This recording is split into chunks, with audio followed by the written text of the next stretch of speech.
ఒక చిన్న కథ. ఒకనొక సమయంలో ఒక వ్యక్తి సంసారం పైన విరక్తి కలిగి, కారణమేమనగా సంసారం జరుపుకునేటువంటి ఒక ఆర్థిక శక్తి లేకపోవటం చేత ఇల్లును వదిలి రాత్రి బయట వెళ్లిపోయాడు. కానీ అంతో ఇంతో కొంచెం ధనం సంపాదించుకొని తిరిగి ఇంటి మార్గం పట్టాడు.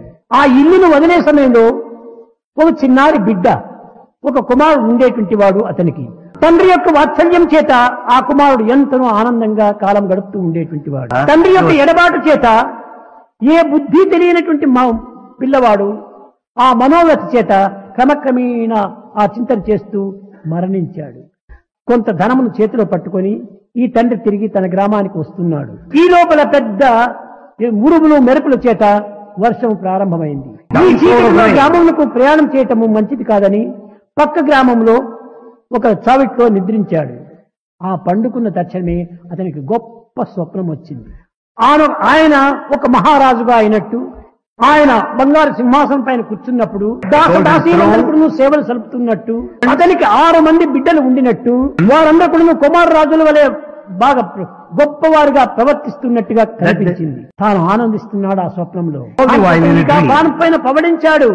ఏ చింతను లేనటువంటి నిశ్చింతుడై ఉన్నాడు. ఈ లోపల పెద్ద ఉరుమింది. తక్షణమే లేచాడు, చూచాడు. అయ్యో, ఇంతవరకు నేను పవడించినటువంటి యొక్క హంసతూలిక పాన్పు ఎక్కడ పోయింది?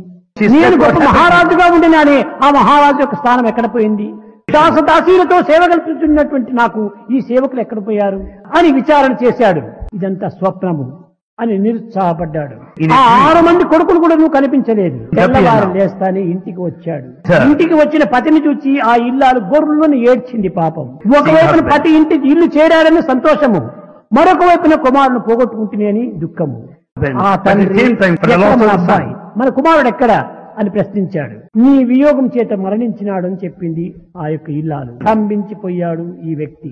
ఏమాత్రము దుఃఖం రాలేదు, ఏమాత్రము ఆనందం కలగలేదు. అతను కేవలం ఒక విధమైనటువంటి శిలారూపుడుగా నిలిచిపోయాడు. భార్య పట్టి ఊహించింది.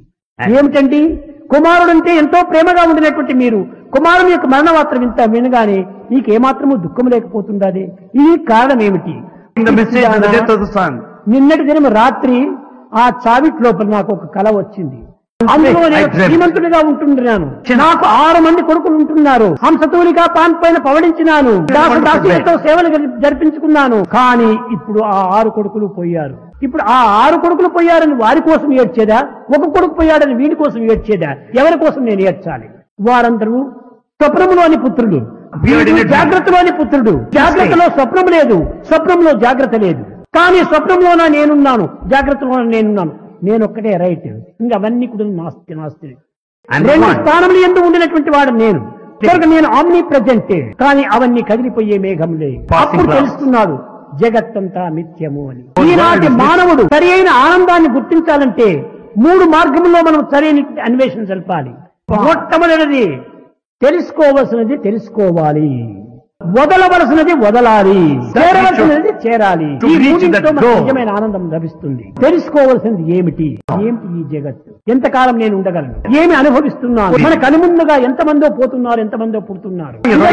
జగత్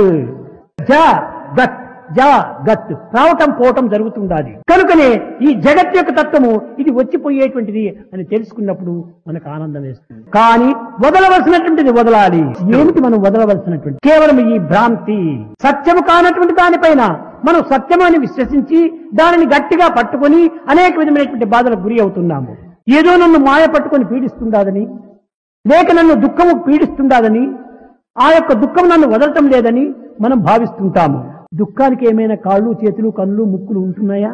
నీకున్నాయి కాళ్ళు చేతులు ముక్కులు కన్నులు. నీవు దానిని పట్టావు కానీ అది నిన్ను పట్టలేదు. బాధించేటువంటిది దుఃఖము కాదు.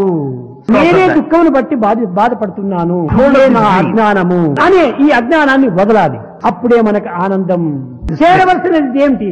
ఎక్కడి నుండి పుట్టితమో అక్కడికి వచ్చి చేరిపోవాలి. ఆత్మ నుండి వచ్చాము, ఆత్మకు పోయి చేరాలి. కనుక ఆత్మ శాశ్వతము, అదే సత్యము, అదే నిత్యము, అదే అమృతత్వము. ఇలాంటి దీంట్లో మనం ప్రవేశించాలి. అప్పుడే మనకు నిజమైన ఆనందము. కనుకనే తెలుసుకోవాల్సింది తెలుసుకోవాలి, వదలవలసినటువంటిది వదలాలి, చేరవలసిన స్థానం చేరాలి. అప్పుడే మనకు ఆనందం ప్రాప్తిస్తుంది.